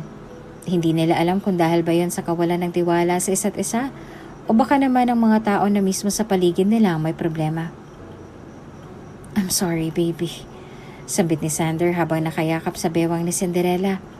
Nakapatong ang baba niya sa balikat nito habang si Cinderella naman ay walang iba nagawa kung hindi ang manatili lang sa pagkakatayo. Malapit na tayong ikasal, Cinderella. Ayoko masira agad tayo nang dahil lang sa mababaw nating pagtatalo. Gusto ko magkaroon ng masayang pamilya kasama mo. Hindi ko kaya ng ganito. Hindi ko kaya na nag-aaway tayong dalawa. Sa halip na magsalita ay walang ibang nagawa si Cinderella kung hindi ang magpatuloy sa paghuhugas ng plato habang nakikinig kay Sander. Mahal na mahal kita. May tiwala ako sa'yo. Pero hindi ko rin masasabi kung may tiwala ako sa mga taong nakapaligid sa'yo. Hindi ko mapigilang magselos dahil kilala mo na si Jules noon pa man. Bago pa man ako dumating, kaibigan mo na siya. Natatakot ako na maagaw ka ng kung sino. Gusto ko ako lang, Cinderella. Ikaw lang naman talaga, Sander. Sagot ni Cinderella sa mahinang boses dahilan upang mas lalong humigpit ang yakap ni Sander sa kanya. At ikaw lang din ang mamahalin ko. Marahan niyang binitiwan ang platong hinuhugasan niya bago niya hinarap ang nobyo niya na ngayon ay walang ibang nagawa kung hindi ang malungkot lang na mapatitig sa kanya. Mahal kita, Sander. Mahal na mahal kita. Hindi makukuha ng kung sino man ang puso ko kahit na kaibigan ko pa sila. Please, kung may kailangan tayong i-workout sa relasyong to, i-workout natin. Ayoko mawalan ka ng tiwala sa akin. At ayoko rin mawalang tiwala ako sa'yo nang dahil lang sa simpleng pagtatalo natin. I love you. Mahinang sambit ni Sander bago niya hinalikan sa labi si Cinderella na tinanggap naman ito. Please. Sorry sa lahat ng naging pagtatalo nating dalawa. I promise you, hindi na ako kailanman mawawala ng tiwala sa'yo. Hindi na ako magsiselos. Pangako yan. I love you, Sander. Sagot naman ni Cinderella bago nila niyakap ang isa't isa. Sa kabilang banda ay wala namang ibang nagawa si Jules kung hindi ang magbaba ng tingin sa capsule na ibinigay sa kanya ng babaeng kaharap niya ngayon. Ngumiti si Chantel sa kanya nang bahagya itong mag-angat ng tingin sa kanya. Balita ko ikakasal na silang dalawa, Jules. Bakit mo ginagawa lahat ng to? Tanong ni Jules sa kanya na bahagya niya lang ikinatawa. Hindi ko kayang gawin to kay Cinderella. Kapatid ng turing ko sa kanya. Oh no, huwag kang magpakatanga dyan. Alam ko na gusto mo si Cinderella. Kaya naman ino-offer ko sa'yo to. What if kayo talagang tinadhana? Naririyan lang si Sander kaya hindi mo siya makuha. Nariyan si Sander dahil mahal na lang isa't isa. Cut that thing, Jules. Huwag kang tanga. Sagot ni Chantel sa kanya bago niya kinuha sa bag ang sobre ng perang ipinangako niya kay Jules. Tulad ng ipinangako ko sa'yo, hetong perang pwede mong gamitin sa operasyon ng nanay mo. Kapag nangyari ang gusto kong mangyari, hindi mo na kailangang bayaran sa akin yan. Don't worry dahil tayong dalawa lang makakaalam sa plano nating dalawa. Hindi ko kaya, Chantel. Tumawa si Chantel bago nagseryoso sa harapan niya. Sige, mamili ka na lang. Aniya bago niya tinulak papalapit kay Jules ang drugs at ang perang ipinangako nito sa kanya. Ang dignidad ng babaeng gusto mo o ang buhay ng nanay mo? Tanong nito. Walang ibang nagawa si Jules kung hindi ang bumuntong hininga habang pinagmamasdan ng boteng hawak niya. Bukas na ang kasal ni Cinderella kaya naman hindi niya alam kung malulungkot ba siya sa gagawin niya. Alam niyang mali pero naririto na siya at tinatanggap niya na ang offer ni Chantel sa kanya. Tulad ng sinabi ni Chantel kanina, ang dignidad ay naibabalik habang ang buhay naman ng nanay niya ay hindi na kung sakali mang piliin niya ang babaeng mahal niya. Kahit naman napiliin niya si Cinderella at tiisin ng ina, alam niya sa sarili niyang babalik pa rin si Cinderella kay Sander. Oo, tanggap niya na wala na siyang habol sa dalaga at iyon ang nagtulak sa kanya para gawin ang bagay na to. Hi! Sambit ni Cinderella bago siya umupo sa upuang kaharap ni Jules. Pasensya na't natagalan, kagagaling lang kasi namin ni Sander sa fitting store para sa gown na gagamitin ko bukas. Malungkot nang gumiti sa kanya si Jules. Oo nga, nabalitaan ko na ikakasal ka na sa kanya. Congratulations nga pala sa inyong dalawa. Sagot nito na ikinangiti naman ni Cinderella. Kaya nga parang kailan lang, nakabasag pa kayong dalawa ng platos sa trabaho natin. Sambit ni Cinderella na ikinatawa nilang dalawa. Kamusta na palang mama mo?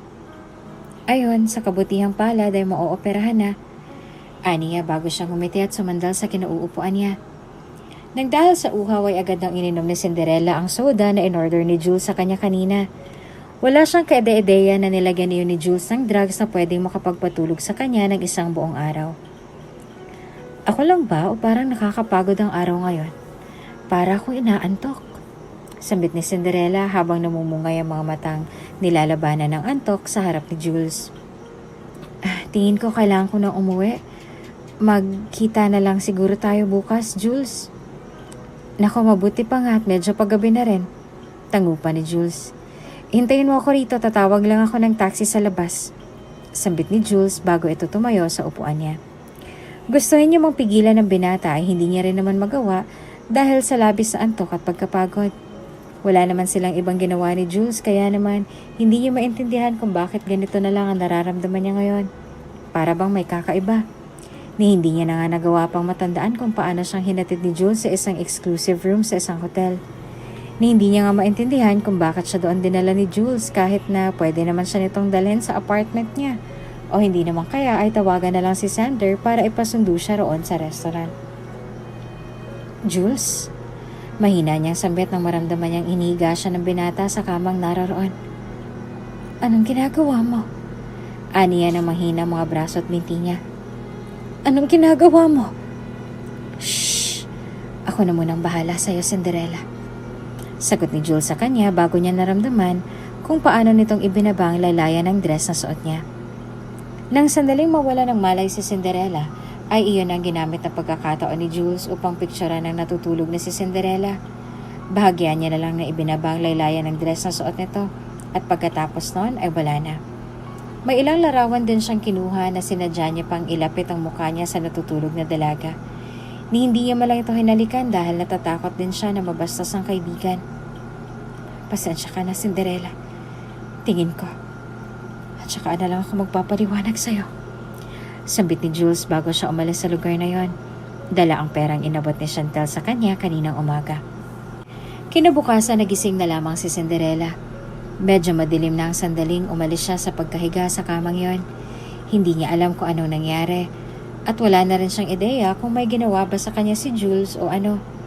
Nang makitang medyo malalim ng gabi, tsaka lang siya nagkaroon ng pagkakataong bumalik sa penthouse na tinutuluyan nilang dalawa ni Sander. Halos mangunot pa ang noon niya nang makitang nakakandado na iyon at hindi na ang code na hawak niya ngayon ang passcode ng pintuan nito.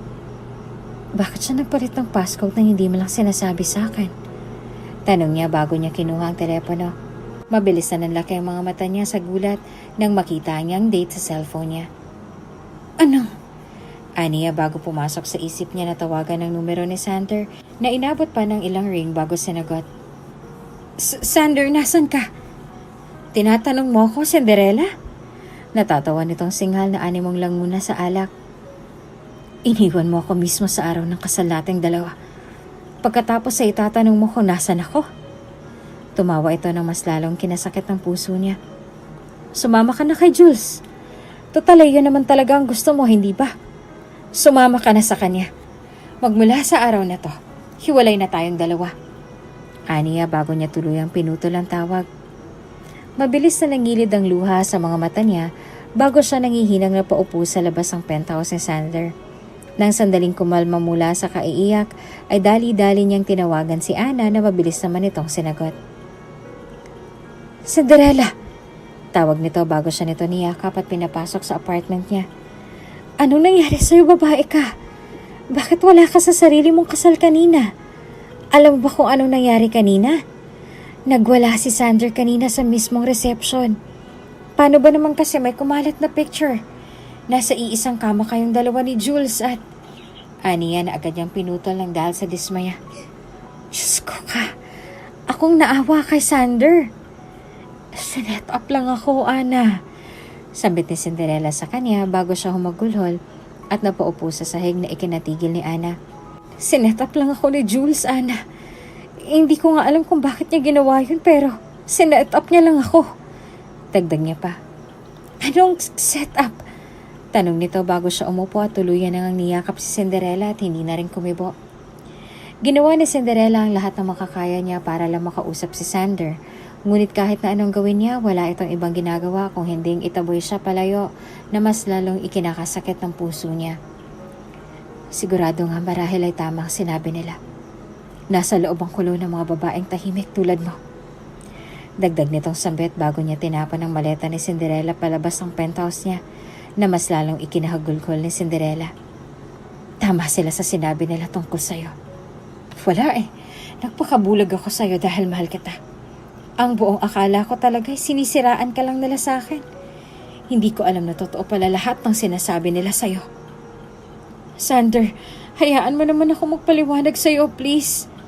Aniya bago siya tumayo at mabilis na hinawakan si Sander sa braso na mabilis naman itong tinanggal. Sander! Tama na, Cinderella. Ano ba? Singhal niya bago siya nito tinulak palayo na mas lalo niyang ikinaiyak.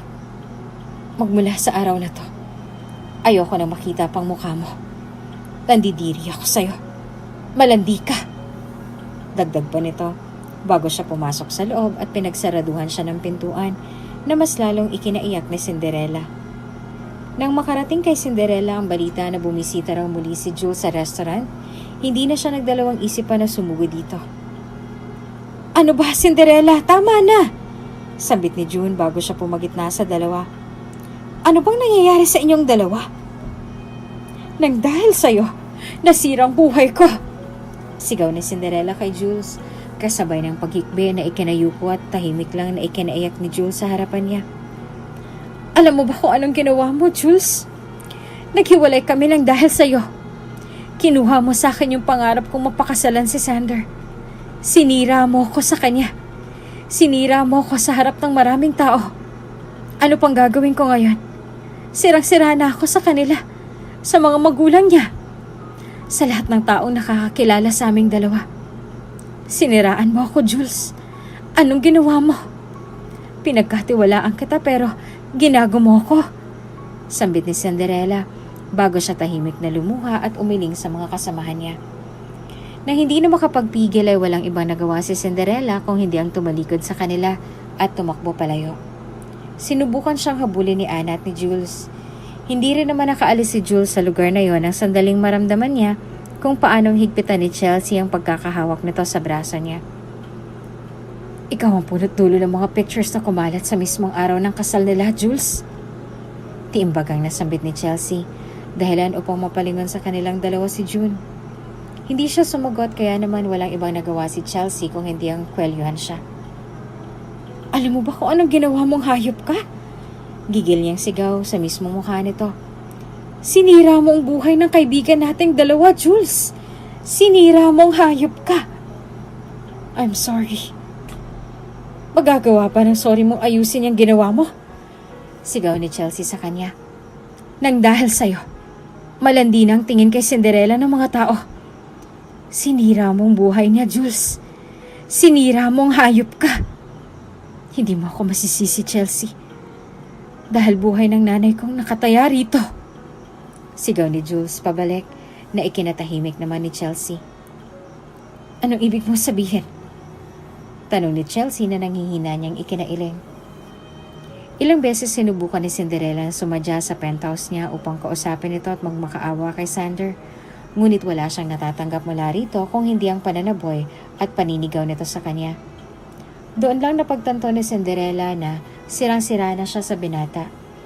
Hindi niya rin naman masisisi si Sander dahil talagang nasaktan ito sa nangyari.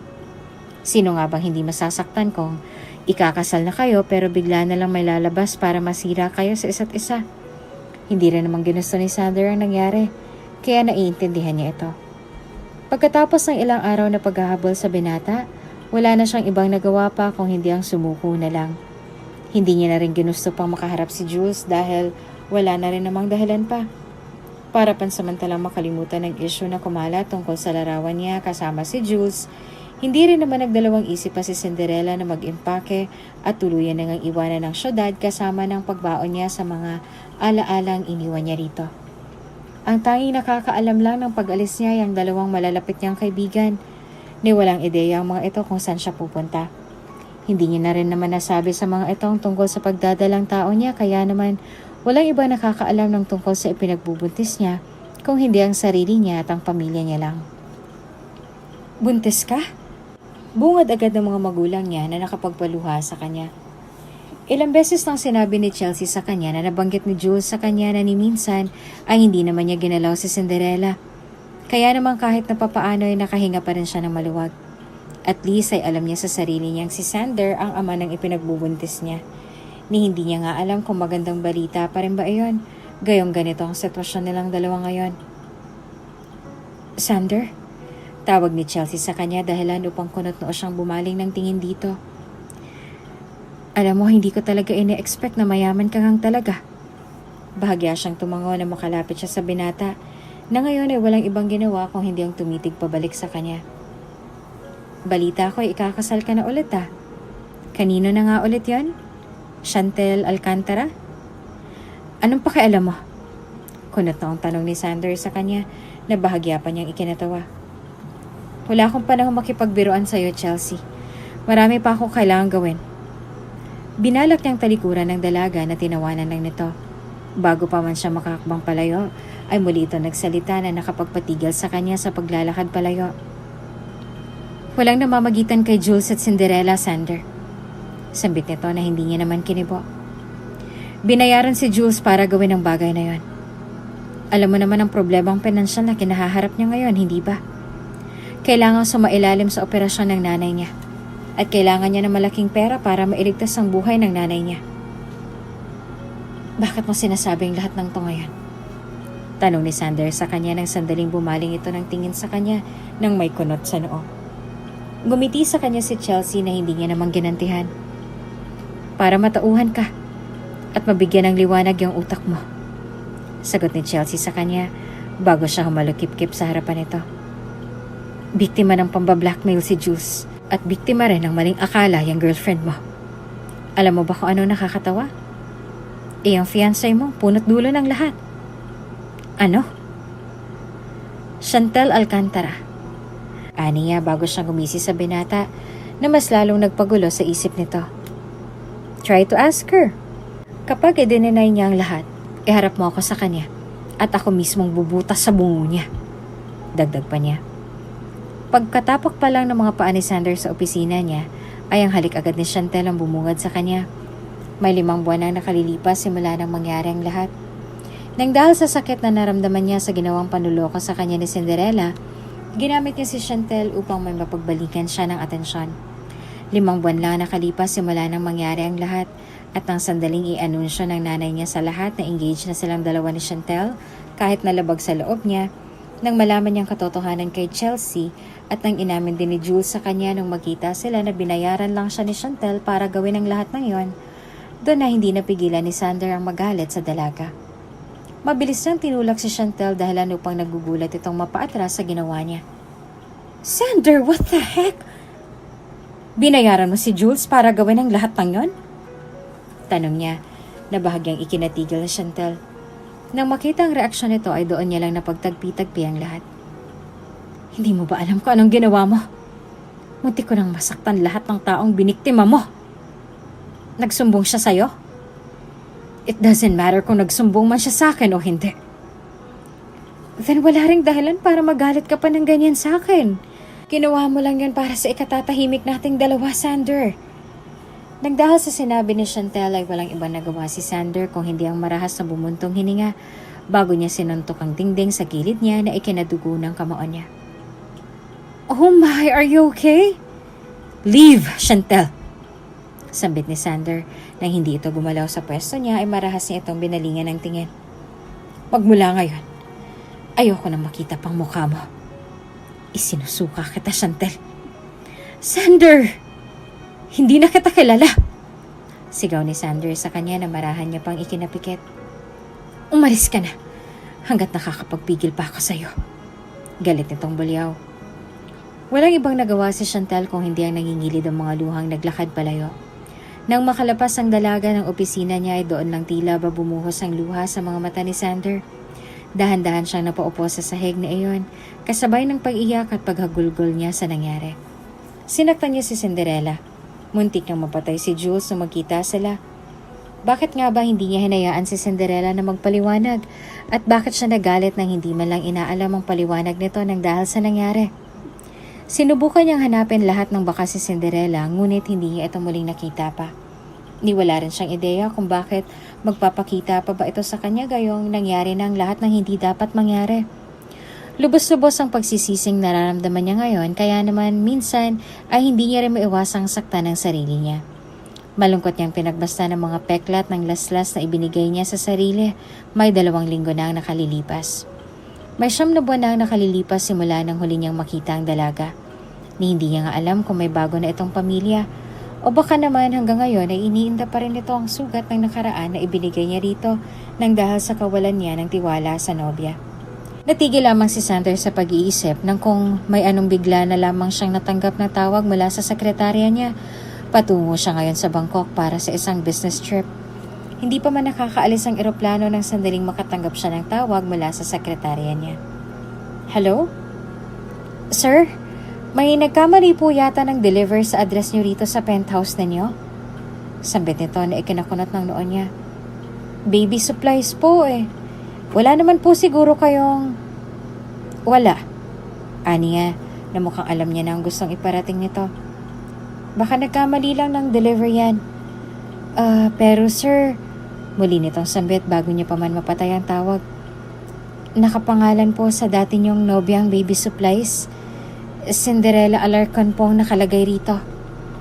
Nang dahil sa narinig ay mabilis na kumunot ang noon niya. Nang dumaan ang isang flight attendant sa gilid niya, marahan siyang sinabihang putuli na ang tawag at wala na siyang ibang nagawa pa kung hindi ang babaan ng tawag ang sekretarya niya. Tila ba nawala na rin siya sa katinuan ng dahil sa ibinalita nito sa kanya. Baby supplies? At nakapangalan kay Cinderella? Baby supplies?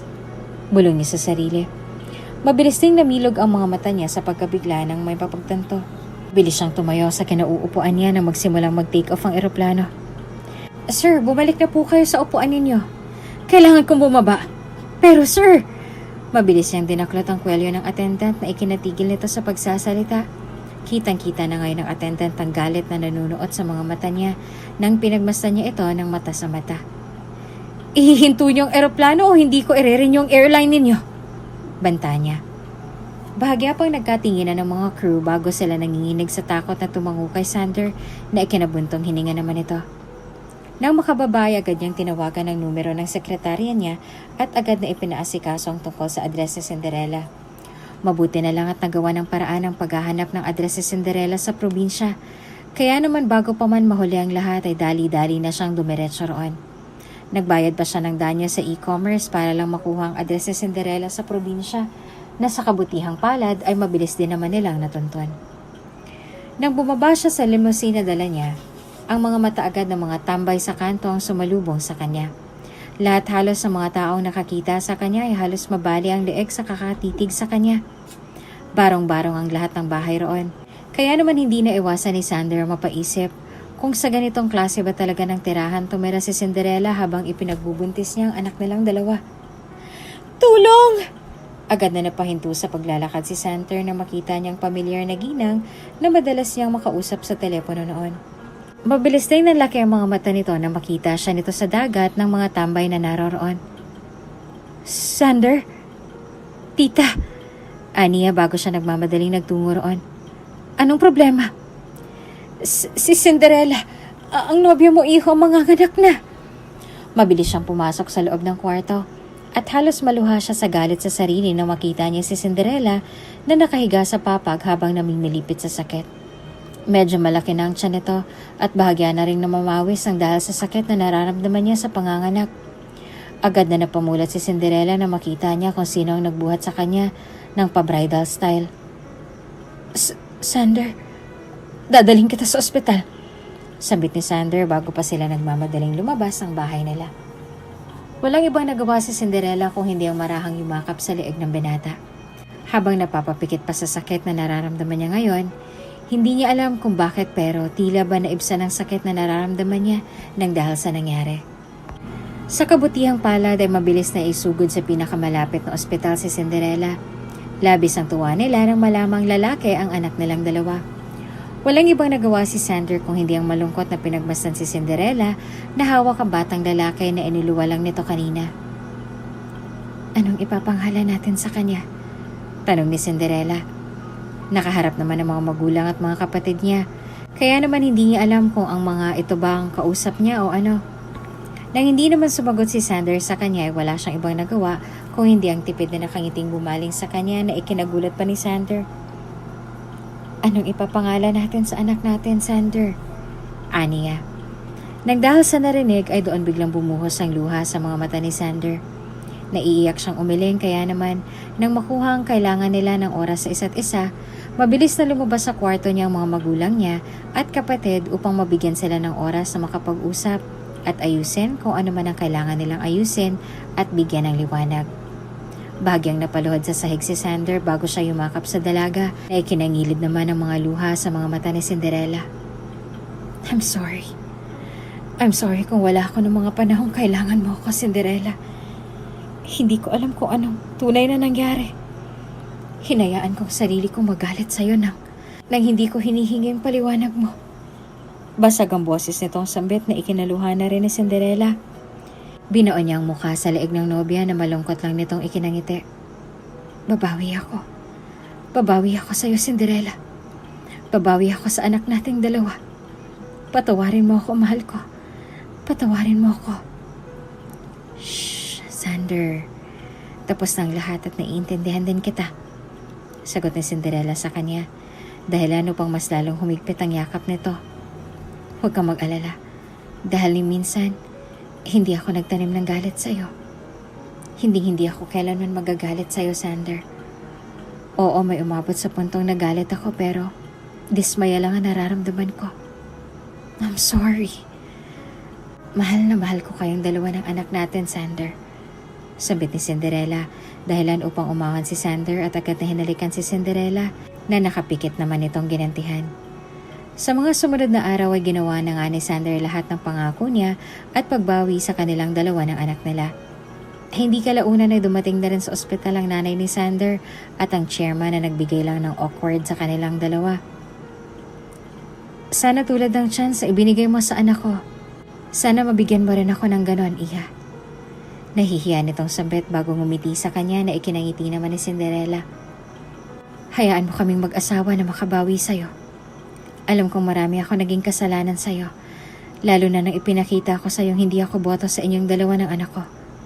Gusto ko sanang sabihin sa'yo at hilingin na rin na sana ay hindi pa ito ang huli para mapagbigyan mo kami. Para makabawi kami sa inyong dalawa ng anak ko at sa apo na rin namin.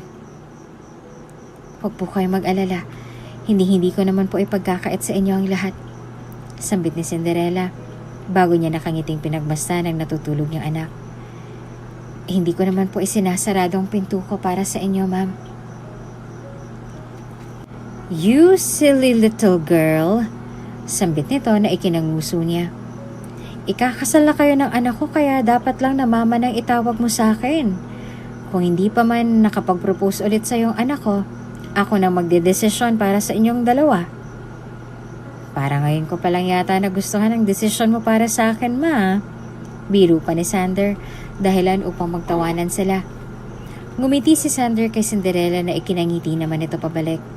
Yumuko siya rito at hindi man lang nahiya na nakaharap sa kanilang dalawang pareho nilang mga magulang. Mahal na mahal ko kayong dalawa ni Sandro, Cinderella. Sambit ni Sander bago niya hinalikan ang sentido ng nobya niya. Ipinapangako kong poprotektahan ko ang pamilyang to kahit na anong mangyari. Mahal na mahal ka namin, Sander. Ngiti ni Cinderella dahilan upang tuluyan na nga siyang yakapin ni Sander. Hindi nagtagal ay tuluyan na rin nagpakasal ang dalawa. Kahit na hindi naging maganda ang umpisa ng relasyon nilang dalawa, hindi rin naman iyon naging dahilan upang tuluyan silang masira sa isa't isa. Kung nung una ay wala silang tiwala sa isa't isa, ngayon ay meron na. Tila ba nagbago rin ang takbo ng buhay nila nang dumating si Sandro sa buhay nila at nangako rin sila na kahit na anong mangyari, ibibigay nila kay Sandro ang lahat-lahat ng mga bagay na hindi nila naibigay noon sa sarili nila at ito ay ang payapang buhay kasama ang mga mahal nila sa buhay.